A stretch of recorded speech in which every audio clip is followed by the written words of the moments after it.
और अब खबरें विस्तार से। पिछले 16 मई को कटिहार दलन स्थित हीरो शोरूम आयशा मोटर्स के कर्मचारी रजत प्रतीक से कुछ अपराधियों ने 6.5 लाख रुपए लूटकर उसकी हत्या कर दी थी। इस हत्याकांड का मात्र 7 दिनों के अंदर कटिहार पुलिस ने उद्भेदन कर दिया और इस कांड में शामिल चारों आरोपियों को धर दबोचा। आखिर कौन है ये चारों आरोपी और क्या है इनका इतिहास, देखिए केबीसी की ये खास रिपोर्ट। आरोपी नंबर 1 साहिब दास, उम्र 30 वर्ष। इस पूरे कांड को अंजाम देने में साहिब दास की सबसे महत्वपूर्ण भूमिका मानी जा रही है। हालांकि साहिब दास स्वयं घटना स्थल पर मौजूद नहीं था, लेकिन पूरे कांड की साजिश इसी के द्वारा रची गई थी। साहिब दास की उम्र लगभग 30 वर्ष है। पिछले कई वर्षों से ये आशीष मोटर्स में काम करता था, लेकिन जब आशीष मोटर्स द्वारा अपनी नई शाखा आयशा मोटर्स का शुभारंभ किया गया तो साहिब दास का स्थानांतरण आयशा मोटर्स में कर दिया गया। साहिब दास आयशा हीरो मोटर्स में DSM अर्थात डिप्टी सेल मैनेजर के पद पर कार्यरत था, जबकि कल वाले केबीसी न्यूज के समाचार में साहिब दास को गलती से जनरल मैनेजर इंचार्ज बता दिया गया था।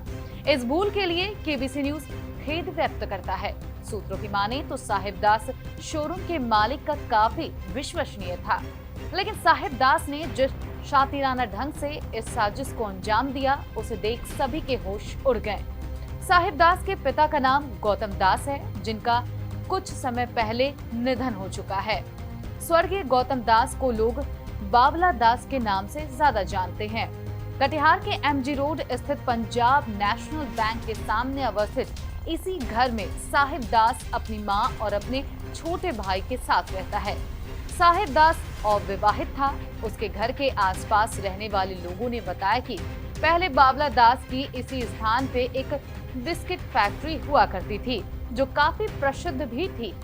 बाबला दास अपनी फैक्ट्री में कई तरह की बिस्किट एवं ब्रेड बनाया करता था, जिसकी बाजार में काफी मांग थी। कालांतर में ये फैक्ट्री बंद हो गई और फिर बाबला दास का निधन भी हो गया। आसपास के लोग भी साहिब दास को एक अच्छा इंसान मानते थे, लेकिन साहिब दास द्वारा रची गई इस साजिश को सुन सभी लोग भौचक्के हैं।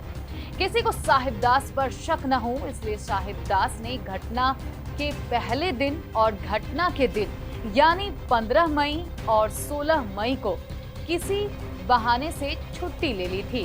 पुलिस सूत्रों से मिली जानकारी के अनुसार साहिब दास की मोबाइल लोकेशन ट्रेस ना हो, इसके लिए भी एक शातिर योजना बनाई गई थी, यानी मोबाइल कहीं और रख दिया गया था ताकि पुलिस को लोकेशन देखकर भ्रम हो जाए। लेकिन कटिहार पुलिस तो कटिहार पुलिस है, उसने ऐसे वैज्ञानिक अनुसंधानों का इस्तेमाल किया कि साहिब दास की सारी चालाकी धरी की धरी रह गई। आरोपी नंबर 2 सागर दास, उम्र 23 वर्ष। पिता का नाम स्वर्गीय गौतम दास उर्फ बाबला दास। सागर दास इस पूरे कांड के मुख्य साजिशकर्ता साहिब दास का ही छोटा भाई है और अपने बड़े भाई तथा मां के साथ MG रोड के इसी मकान में रहता था। कुछ महीनों पहले यह भी आयशा मोटर्स की मेन ब्रांच आशीष मोटर्स में काम किया करता था, लेकिन इसकी गलत हरकतों के कारण प्रबंधन द्वारा इसे नौकरी से हटा दिया गया था। मिली जानकारी के अनुसार नौकरी से हटा दिए जाने के कारण ये काफी गुस्से में भी था। साहिब दास ने अपने इसी भाई सागर दास के साथ मिलकर यह साजिश रची थी, लेकिन आज यह भी सलाखों के पीछे पहुंच चुका है। आरोपी नंबर 3 गौतम कुमार, उम्र 22 वर्ष। यही वह आरोपी है जिसने रजत प्रतीक पर गोली चलाई थी, वो भी एक नहीं, दो भी नहीं, 4 गोली। इसी की गोलियों से रजत प्रतीक की मौत भी हो गई और इसी ने साहिब दास और सागर दास के कहने पर रजत प्रतीक से रुपयों का बैग भी छीना था। गौतम कुमार का पूरा नाम गौतम साह है, जो कटिहार के ही छीटाबारी इलाके में रहता है। इसके पिता का नाम बनारसी शाह है। गौतम शाह की छीटाबारी में एक सोने चांदी की दुकान है, जिसका नाम गौतम ज्वेलर्स है। कुछ महीनों पहले ही गौतम शाह का विवाह भी हुआ था। गौतम शाह अपनी पत्नी और पिता के साथ दुकान के बगल में ही किराए के एक मकान में रहता था। उसकी दुकान गौतम ज्वेलर्स भी किराए की ही बताई जा रही है। आरोपी नंबर 4 राहुल कुमार, उम्र 25 वर्ष।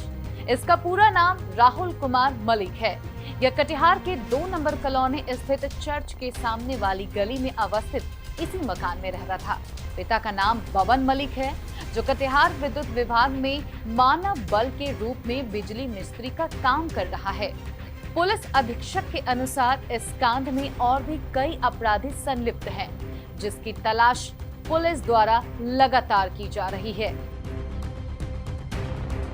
Bureau report, KBC news.